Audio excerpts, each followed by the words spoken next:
Assalamu alaikum, I'm Aisha and you're watching Samar News. Here are today's headlines.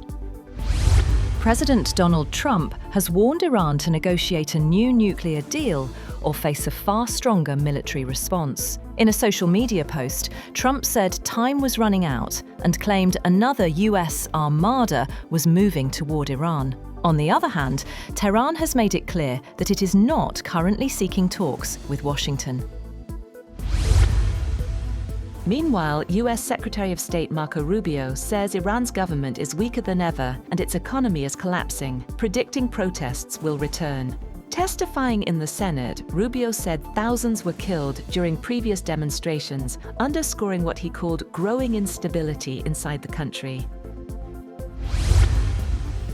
On the other hand, Iran says it is ready for talks with the United States, but warned that it would respond forcefully if provoked. The statement by Tehran's mission to the United Nations came after President Donald Trump urged Tehran to negotiate a new nuclear deal. The statement added that the dialogue must be based on mutual respect and interests, but made it clear that the country will defend itself and respond like never before if pushed.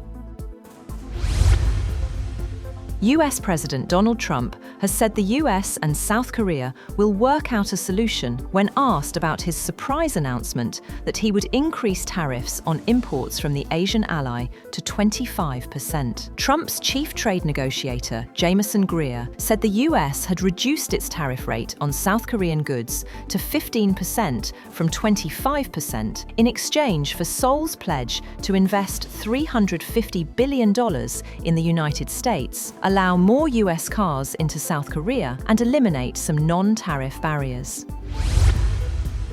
French President Emmanuel Macron has said that Europe must strengthen its defence posture in the Arctic. He made the remarks after holding talks with Danish Prime Minister Mette Frederiksen and Greenlandic Prime Minister Jens Frederik Nielsen in Paris. Citing Russia's military stance and China's growing presence, Macron called Greenland a strategic wake-up call for Europe, while all three leaders stressed unity, security, and support for Ukraine.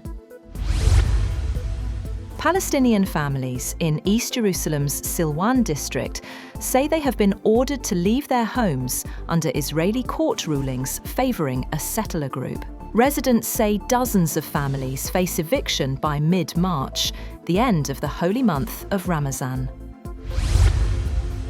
Keir Starmer has begun the first visit to China by a British Prime Minister since 2018, seeking to strengthen political and business ties with Beijing as relations between Western countries and the US become more volatile. Starmer said Britain must remain vigilant about potential security threats, but could not afford to ignore the opportunities presented by the world's second-largest economy. Travelling with a delegation of more than 50 business leaders, Starmer will meet with President Xi Jinping and Premier Li Qiang before travelling to Shanghai for talks with local executives.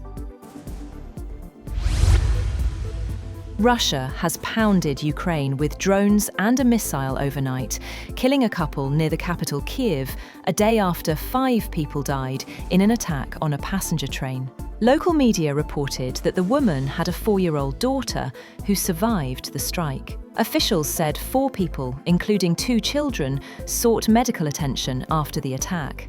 The latest attack came as Ukraine was still reeling from Tuesday's drone strike on a passenger train in the northeast that killed 5 people. Pakistan and the United Arab Emirates have expressed the resolve to enhance their economic partnership. President Asif Ali Zardari, accompanied by a high-level delegation, met with UAE President Sheikh Mohammed bin Zayed Al Nahyan during an official visit to the UAE. The leaders discussed ways to deepen the long-standing and fraternal relations between Pakistan and the UAE. They reviewed the full spectrum of bilateral cooperation and explored new opportunities in trade, investment, energy, infrastructure, technology, and people-to-people exchanges.